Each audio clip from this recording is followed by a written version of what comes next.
আমি তো বলবো এরা জাস্ট মানে যারা পতিতা আছে তাদের চেয়েও নিকৃষ্ট। কতটা অসভ্য, কতটা নীচ, কতটা অশিক্ষিত, কতটা লোভী, হ্যাঁ, কতটা ভাইরাল হওয়ার নেশায়।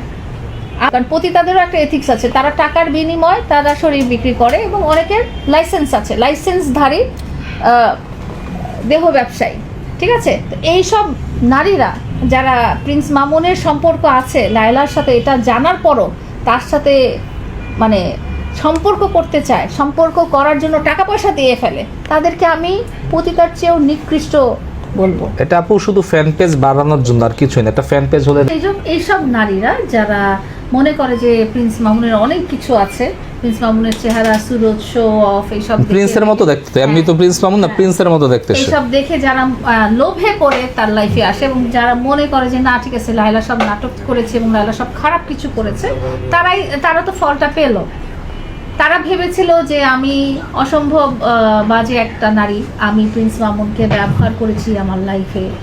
ও মা, এতে দেখি লাইলা আন্টি আবারও মনে করে যে প্রিন্স মামুনের পক্ষে কথা বলতেছে। হঠাৎ করে মোহনারা সে কি করিল, পতিতা। ওরে বাপ রে বাপ, মামুনের লাগে প্রেম করে লাইলা যদি, মোহনা যদি মাত্র 15 লাখ টিয়ে যদি হেঁটে যদি পতিতা হইতে পারে, তাইলে আপনি যে কোটি কোটি টিয়ে যে মামুনের পিছনে খরচ করছেন, তাইলে ম্যাডাম আপনি কি, হ্যাঁ, আপনি কি দুধের দেওয়া তুলসী পাতা? যাই হোক, কোনো কিছু ব্যাপার না।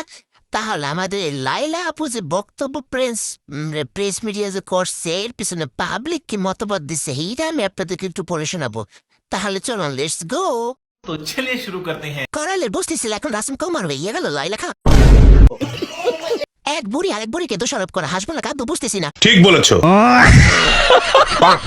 দিন রতিতে টানছে আবার। ঠিক বলেছো।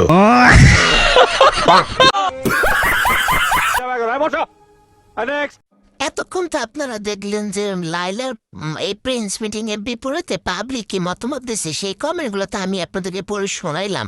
তাহলে চলুন এই সিনেমার বাকি অংশ আপনাদেরকে আরেকটু লাইলা খেলা পড়ে শোনাবে। আপনারা একটু ধৈর্য সহকারে শুনেন, বুঝছেন? মুভ করতে হবে। সে কিভাবে এগুলো করার সাহস পায়, আসলে এটা অস্বাভাবিক ব্যাপার। সাহস আসলে তাকে দেওয়া হয়। কিছুদিন আগে আমি হিরো আলম সাহেবের অফিসে একজন নারীকে দেখলাম।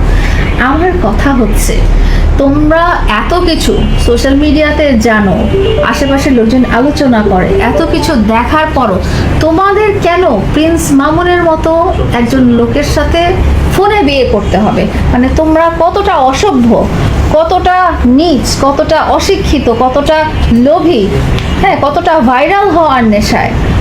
আজ সে তার নতুন সংসারটা টিকায় রাখার জন্য এইসব মিথ্যা কথা বলেছে যে লায়লার সাথে আমার কোনো ভালোবাসা ছিল না, লায়লার সাথে আমার কোনো নতুন করে মনে করেন মামুনের প্রেমে মনে হয় লাইলাকে আবার মনে হাবুডুবু খাবে, যার কারণে এখন শুধু মামুনের প্রশংসা সেতে পঞ্চমুখ। এখন এতদিন মোহনা যায় একটু ভালো খেলো, আসলে এরপরে তো মাঝখানে একটা আসে না, ওই যে বেড়ারূপী মাইয়া, হেইডারে মনে করেন যাবার কয়েকদিন হেইডারে ধরছে, এখন হেইডারের সাথে হেন আবার মামুনটা ধরছে। ওরে লাইলা খেলা তুমি যে কত খেলা দেখাইবে, যাই হোক ব্যাপার না। ভিডিওটা আপনাদের কাছে কেমন লাগছে সেটা অবশ্যই একটু কমেন্ট বক্সে জানাবেন। আর ভিডিওটা যদি ভালো লাগে থাকে তাহলে সাবস্ক্রাইবের পাশে থাকবেন। খোদা হাফেজ, আল্লাহ হাফেজ।